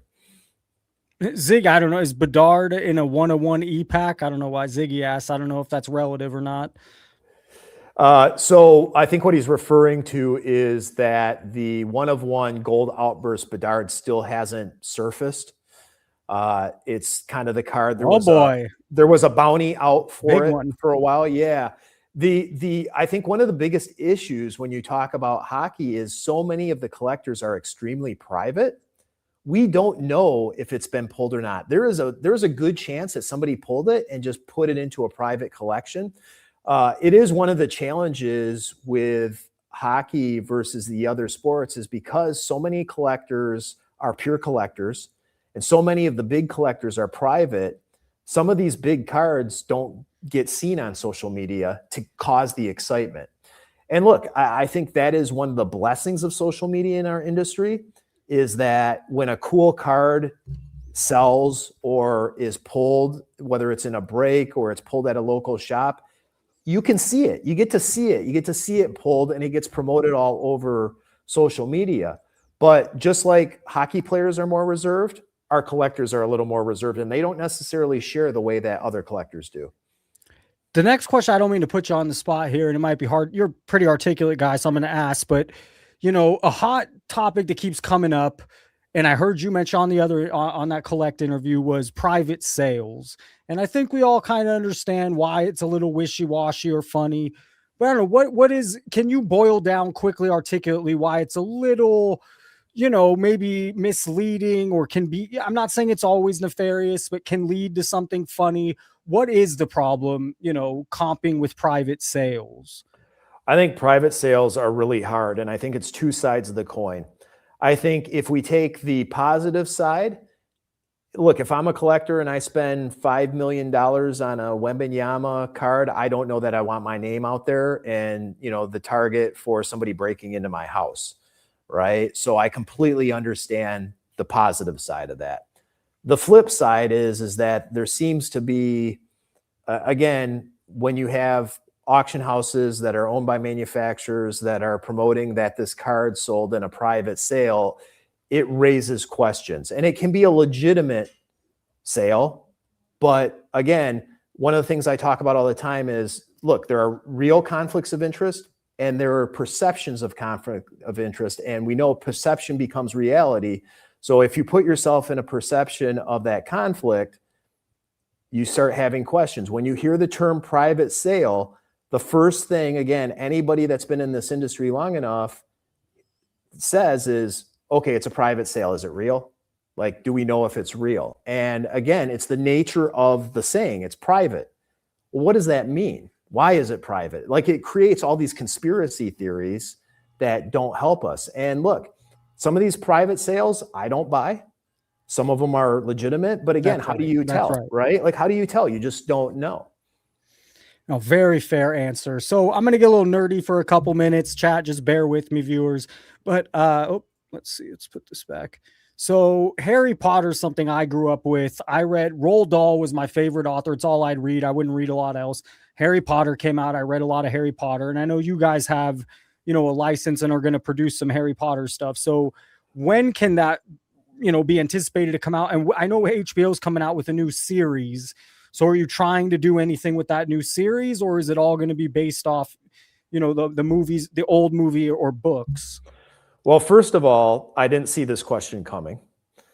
Second of all, you're going to have to change your name from Professor Sports Cards to Professor Trading Cards, clearly. Hey, now. Look, the Harry Potter, the first sets that we're putting out are going to be based on the legacy movies first. I think that's what most people want. We haven't seen a Harry Potter trading card set in 20 years. It's hard to believe it's been that long. A good, solid trading card set. So the first set is the anniversary of Sorcerer's Stone. It's targeted for, I would say, the very end of the year, first part of 27, just depending on production and approvals. Harry and all Potter is the big Christmas thing all over the Yep. TV on Christmas. Yeah. That's our goal. That's our goal, is to have it out for holiday. Our initial focus is on the legacy movies, and then we'll move into the new television series as time goes on. But the reality is all the collectors out there right now were the ones that grew up with the movies. Yeah. They have a soft spot for those movies. We want to honor the tradition of those movies. And as we move into the new television series, we'll celebrate that and kind of alternate between the two. No, that new TV series pairing along with it should help. A little inside baseball here, but do you have any explanation? And I can only assume or guess, but this was a viewer question. Do you have any explanation why hockey breaks, and for that matter, most Upper Deck products have very little visibility on breaker platforms such as Fanatics Live and whatnot? So I think this is, there's a lot to digest on this one. So first of all, I think if you live in Canada, you don't have this issue. The shops and the breakers that are well established and well known in Canada do mainly hockey. The problem is here in the US, where we have hockey has less visibility. And look, here, there's a reality of a couple things.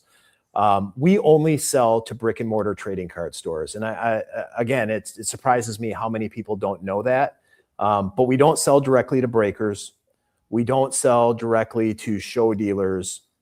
We only support brick and mortar stores. So you have to have a physical brick and mortar store, and it has to be approved by Upper Deck. So you can't just go and, put a store in the side of a gas station somewhere and call it a store and get authorization to be an Upper Deck CDD. Like, you have to have a legitimate trading card store that represents our brand properly. The issue here in the United States is that the biggest breakers do not have brick and mortar stores, which means we do not have a relationship with them. There are some key breakers that are key players for certain manufacturers that we have never had a relationship with. Backyard Breaks is one of them. Hey now. But that, I think, is the biggest reason. So as other manufacturers have really pumped and put a lot of faith and reliance and trust into certain breakers, we don't deal with them at all. And those are some of the most visible on those different platforms for various reasons. Like, they've built that business, they've established that. Now, with that being said, I think with the heat behind hockey, and as some of these breakers and dealers are getting squeezed out of allocation and they're having product pulled away from them, I do think you're going to see more hockey visible in the next 12 to 18 months than you've ever seen before. This is I like this question. I'm very curious your answer. So in One Piece, Bandai, you see pretty good quality control on the cards. Beautiful looking cards. They grade well. Panini Fanatics, I don't do upper decks, so I can't say, but so my question to you is, how difficult is quality control, being that you run this, a card company in today's age? Because in my mind, it's 2026. We're having the same problems on a lot of the stuff they were having 30 years ago. How can they not just print quality cards? And so how hard is printing quality cards in 2026? Well, so I think there's a lot of different things that go into that. First of all, so again, it's a broad question, and I don't know that it's fair on the surface to just paint it in broad strokes. So for example, you open up your box of One Piece, there's no autograph cards. Our autograph cards, again, all manufacturers have to be shipped out to an athlete. They have to sit in a room, they have to sign them, they're handling them. You have somebody packing them up in a box, shipping them across the country. You ship them there, you unpack them, you have them signed, you pack them up, you ship them back. Like hard signed cards by nature, it's almost impossible to have 10s. Like no TCG cards going through that process. Yeah, right? yeah. Memorabilia cards, thicker cards that are laminated and are thick. Those cards by nature, just the construction of the cards lead to more damages. That's a problem, especially when you get with dark edges. That's a part of it. You're not having those thick cards with TCG cards. Trading cards, and again, the other manufacturers use a little bit thinner card stock than we use, but the thinner the stock, the less chipping and some of the damages you get from the cutting. The TCG cards are pretty thin. They're easy to cut versus some of the standard trading cards from all the companies. So I think there's actually a huge difference between the manufacturing process of a TCG versus a trading card. If you look at our TCGs that we make, because whether you knew this or not, we make a couple TCGs, those cards don't have nearly the quality control issues that the standard trading cards have. And there's no corners. There's no corners on a TCG. They're all rounded. It's a lot easier to round a card and not have to worry about having a sharp corner. What TCGs do you guys make? So we have two TCGs, Neopets, which is a millennial kind of oriented. It was an online game that millennials played at the turn of the century, at the early 2000s. If you look at the characters, they're kind of very similar to a Pokemon style character. And then we have our Rush of Icor game. That is actually, it's a really fun game. It's a multiplayer game. So it's optimized for 3 players versus 3 players, like esports. We're doing tournaments right now, cash tournaments for 2v2, 2 people versus 2 people. I'd assume competition in that space is pretty rough. TCG is very, very hard. It's hard because the established TCGs have been around for 30 years. How do you compete with Magic and Pokemon? But there are nuances, right? And I think our multiplayer TCG, which is super unique, it's really the only one in the industry that allows you to form a team and create a gameplay based off of team, has kind of pulled out its own area to work in. So we talked a little overprinting, as you see, and I think that's heavily, there's just some overprinting going on in some places. But I guess one thing I have to ask you while we have you is, the grading consistency is just laughable. And so do you have any thoughts, or, I don't want to throw you under the bus to talk about it, but it seems to be a problem. Look, until we get to a fully automated process, this is another issue that I just don't know what the fix is for, because whenever you have humans involved, you're going to have inconsistency, right? I mean, we have inconsistencies in our daily life on how we do things, let alone trying to be perfect in grading of cards. I don't like it as much as anybody, but as long as humans are involved, this is what we have. We have to get to a point where it's a fully automated system. That's the only way that you get to a consistent grading solution. Well, and I'll look to see if there's some good viewer questions before we end. But my last question for you is kind of how we started. And I don't think you do, just because government has their hands full. But do you foresee any regulation in the space at all in the near future? I don't. I mean, look, we're in a time period where there's not regulation in anything, right? Like, there are bigger fish to fry when it comes to regulation, whether it's the prediction markets, it's gambling, it's cryptocurrency. It's government officials, insider trading, right? Like if we're not handling that and regulating that properly, there's no shot at anybody coming in and regulating this market. I mean, that's just reality. I appreciate, man. We would do this 45 minutes. It's been so fun. Do you have time 10 more minutes maybe for some user questions? Sure. Absolutely. Hell yeah. No problem. All right. So these are not for me. I'm just going to go away. So Uno Mas donated $10. Thank you so much, sir. Professor, please ask Jason what newer Upper Deck non-sports sets you find, maybe he's a little biased, underrated for long-term value. I'm a big fan of our video game trading cards, Halo, and I think the super underrated one is Blizzard Legacy, which is basically the history of every Blizzard game that was ever made. StarCraft? Is StarCraft in there? StarCraft's in there, Diablo's in there, Warcraft's in there. I think that one has gotten heavily overlooked. I think that one to me is super underrated. There are some really cool cards in that product. That would be the one that I would be looking to. I think from a hobby store perspective, you can get some really good deals on it. It's still out there on ePack. That's one that I would look at as an underrated product. Let's see. Ziggy asks, he's controversial, but so be it. Upper Deck has strict braking requirements. Ask why, he says. Yeah, look, it's very straightforward. We only sell to brick and mortar stores.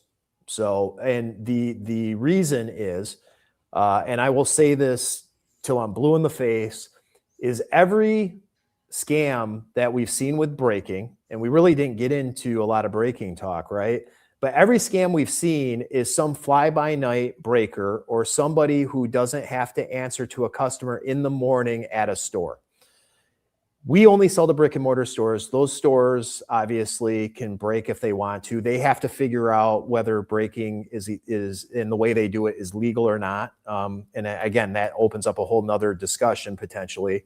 But a lot of the big breakers, as we talked about earlier, do not have brick and mortar stores and are not Upper Deck customers.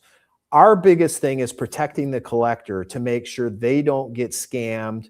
You know, I mean, we see it all the time, right? There's this Facebook breaker, there's this whatnot breaker that, you know, there's a sleight of hand, they steal the card off screen, they put the packs off screen, they shut off the stream and they disappear, whatever it is. Those are not brick and mortar store owners.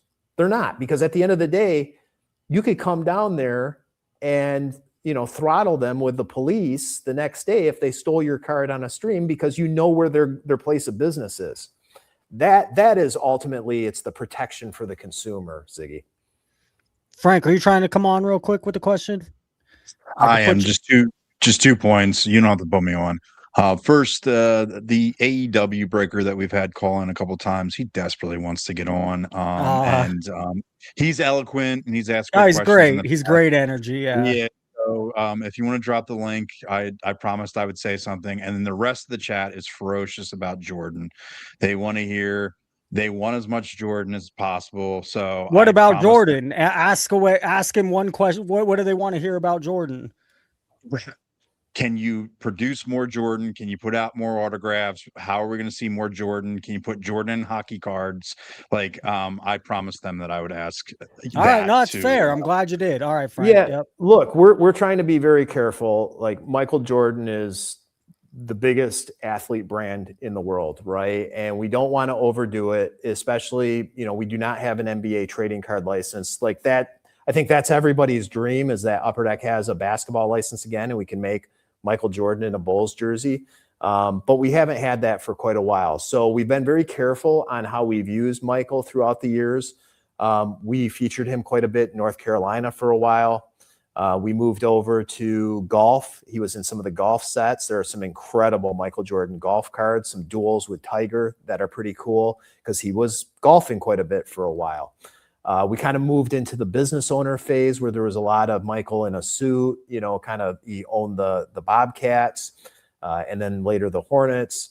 Now we've kind of moved into, I would say, a dual path. He is now the owner of a NASCAR team. So you'll see some stuff with him as an owner of the 2311 race team.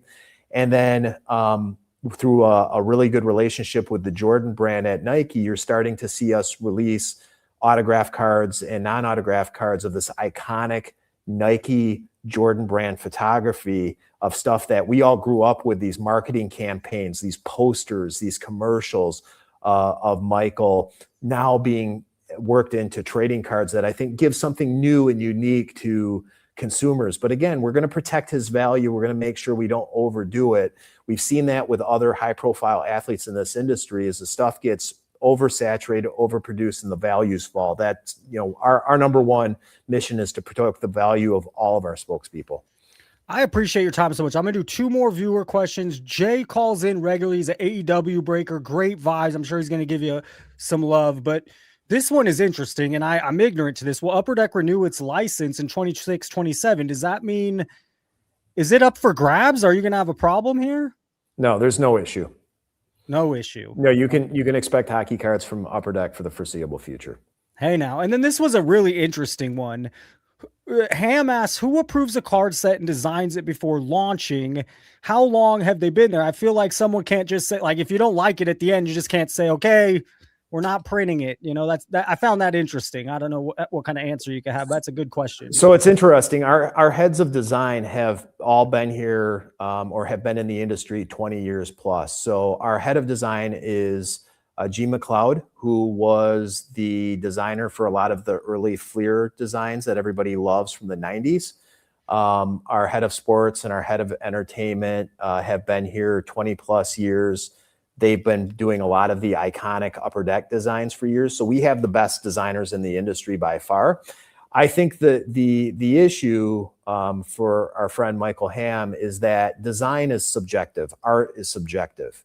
Look, we put out designs that I might not like, but you may like, and vice versa. I think we still have to equate it. Look, the designs are like art. There's going to be art you like. There's going to be art you don't like. And that's part of what makes collecting enjoyable, is finding the design and the product that you really like and going hard over it. And it may be something that everybody likes. It may be something that only you like. But, we put out 20 plus products a year in hockey. You want a variety of designs. I wanted to ask that the whole night. So about 20 a year. Oh, so it varies on any given year. I think we're up to about 26 right now. We've had as few as 18. It just depends on what's going on in the market and the given rookie class. So we flex it around. If there's that many product, how is everyone so Young Guns is the card? And so what set does that come out of? That comes out of, so again, out of those 26 sets, 3 of them are Series 1, Series 2, and Extended, or equivalent to Series 3. So 3 of those sets is a flagship, and they're numbered 1 through 750. That's awesome. Jay's gonna. This will be fun. This will be interesting. We'll finish here. Let me throw. Jay's gonna be excited. Yeah, so we're gonna have to flip out your hat for an AEW hat, right? Hey, speaking of which, there's the man. What's up, Jay? Hey, how we doing, baby? Can everyone hear me? Hear you well. Awesome. Thank you so much for putting me on, Professor. Jason, a true honor to speak with you. I say it in all my streams. I break on whatnot, the responsibilities in the breaker and doing things the right way. And I just want to thank you for super consistent and high quality products. We do a collector's break where I am. It's not about the markup, and it's not about the shill and all this. You drive the excitement, of course, too, because the cards are great. But AEW Upper Deck for the past 6 years, starting with the 21 flagship set, has just been absolutely amazing. And for the chat, if you don't know, AEW 2026 Allure just came out recently. Super hot cards here. So I just want to say that specifically, when it comes down to it, Upper Deck has such strict guidelines, not only for the breakers, but I will say for even the brick and mortars. For example, my local card shop here in Syracuse, they share a door with a antique furniture.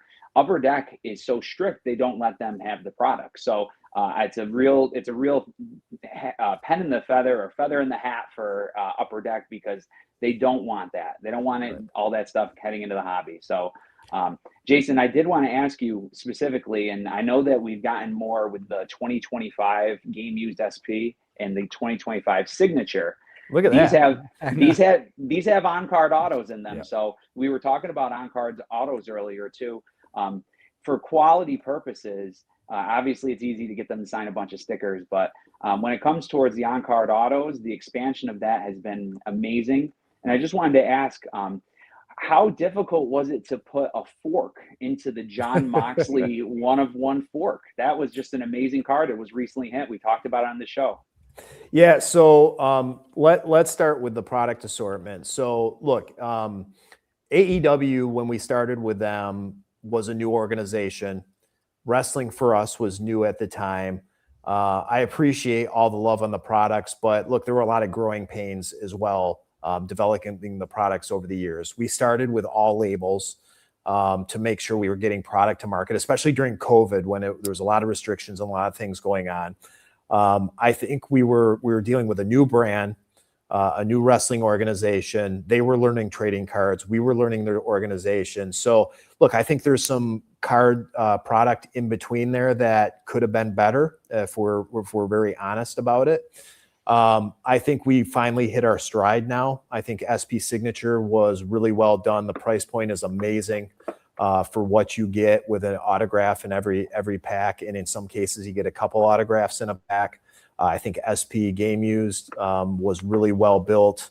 I appreciate the advertising, man. Yeah, and he's been coming on for the last couple months, and he's normally on quick, a couple minutes, but he's just praising the AEW product and how much he likes it. Yeah, the team has really hit their stride recently. So I would say our products now are definitely better than where they were a couple years ago. We have been able to plan farther ahead of time, get more hard sign content that was definitely missing in those products. I think our product choices are better.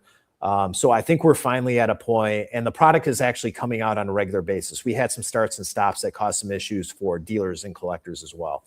The fork, I'll tell you, I have to say, I give all the credit in the world for AEW. We didn't know that the fork was going to be a key piece of the pay-per-view.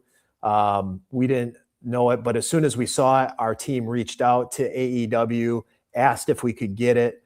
We got it. We're able to get approval to go out and announce that to the world. And it was great. I mean, like, we have a great relationship with AEW. They're great partners. And as we get more familiar, we'll be able to do more things like that. And again, we've got to get Prof over to the AEW train. That pay-per-view that they just had was one of the most amazing pay-per-views of all time.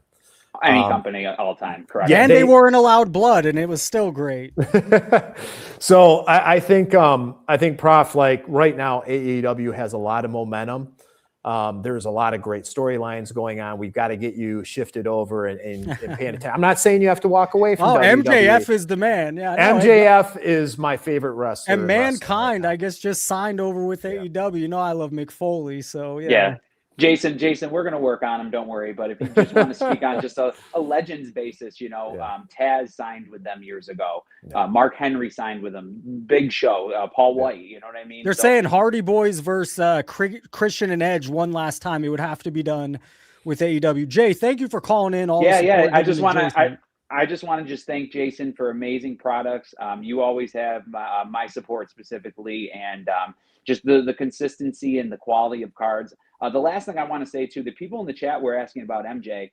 If you guys do not know this, Michael Jordan signs in, I believe it's called not AWLure. It's called Allure SE, I believe. And I believe I've seen Michael Jordan's autos come out in 25 and 26. So chat, do not sleep on any of the AW or any of the Upper Deck products, especially AW. And Professor, thank you so much for the time. Jason, thank you so much for fielding the questions. Appreciate it.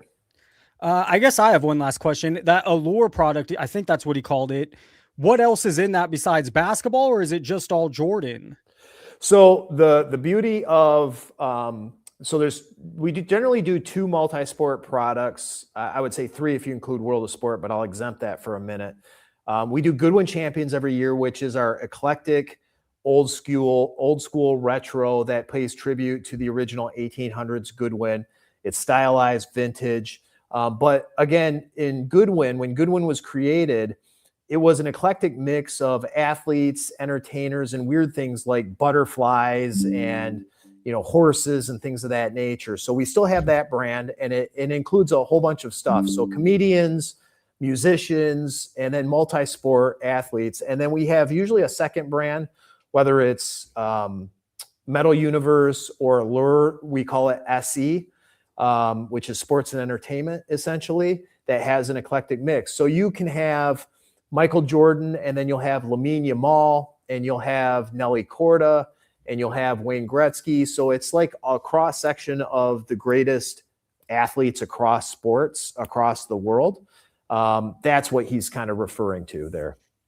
I enjoyed this immensely. Thank you for your time. Thank you for your transparency. And I hope we talk again. It was really, really fun. Yeah, anytime, man. Just let me know. I try not to overexpose myself, so I like to have some breaks between things, and new topics come up when you take some breaks too, right? So, but I do think the poll of the night was probably the auction house terms of service should have been probably replaced with market manipulation. Fair enough. Hey, have a great weekend. Have a great week, and thank you again. It was great meeting you. Appreciate it. Thanks for having me on. Hey now, that was fucking awesome. I mean, that was just great.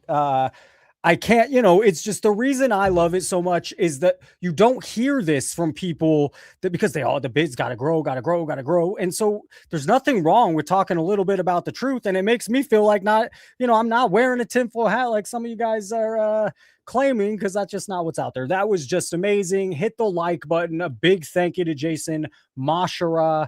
And, maybe in several months next year, we'll definitely have to talk to him again. And the thing I was blown away, 163 votes in tonight's poll. That's awesome. I will keep them coming. I tried to get through as many questions from the commenters as I could. Obviously, we did a whole hour, more than an hour, really is a little early. So, I had a blast. Tomorrow morning, I'm traveling. I'm making the smart board video for Friday. What else? SCV call, second, another conversation Monday. Go check out the last one. And just thank you all for being here. Thank you to our guest, and have a great weekend. Big shout out to Frank. Big shout out to Rhonda. I'll see you all next week.